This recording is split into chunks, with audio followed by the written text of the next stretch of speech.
Why did God reject Cain's sacrifice?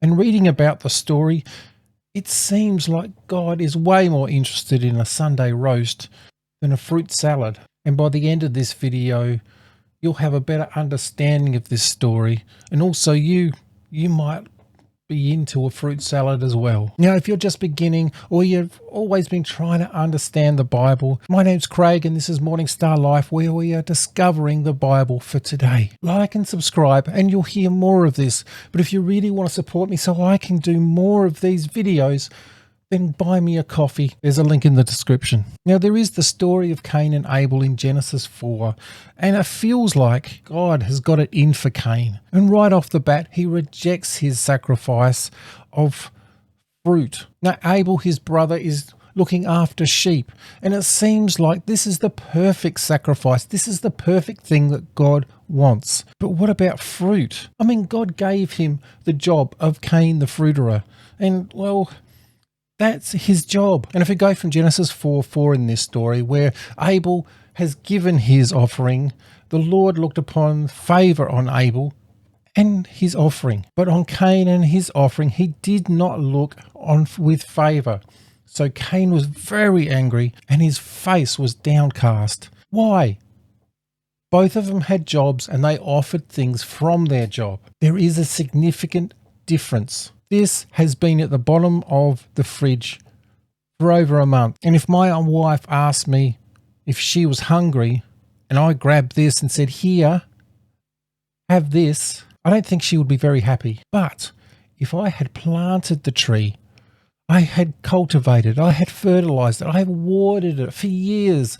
It takes 8 years to get fruit from a tree. And if I spend that 8 years, I do everything for this tree to make sure the very first fruit of the very first season of this tree, and I present this to my wife and say, "I've been thinking of you for the 8 years, and this is what I want to give you right now." I think I'll get some brownie points. And if you read the story again, Abel gives the very first of everything. And I would even go to the point of Abel, even before giving this offering, he would have thought about it for ages and thought, you know what, this is going to be my offering.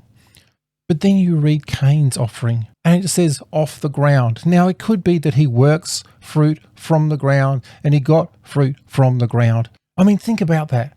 It's not even the first of anything. He just went around and went, "Yeah, that'll do.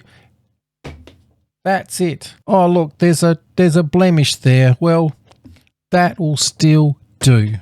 It doesn't matter." So basically, Cain's offering had been at the bottom of the fridge for a month. Now, there was one thing that stands out amongst everything, is God's love for Cain doesn't stop. God is explaining to Cain, there is a way to fix this. In Genesis 4:6, then the Lord said to Cain, "Why are you angry? Why is your face downcast? If you do what is right, will you not be accepted?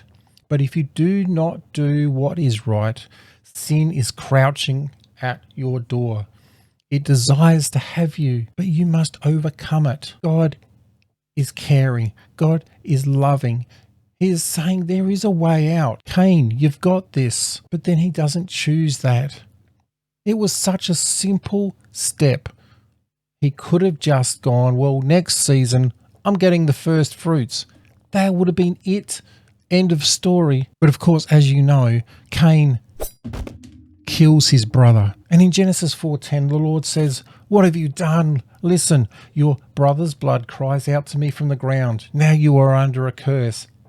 He warned him. God cares so much. But consequences, they are still consequences. And the relationship between God and Cain is a two-way street. And in Genesis 4:13, Cain said, "My punishment is more than I can bear. Today you are driving me from the land, and I will be hidden from your presence.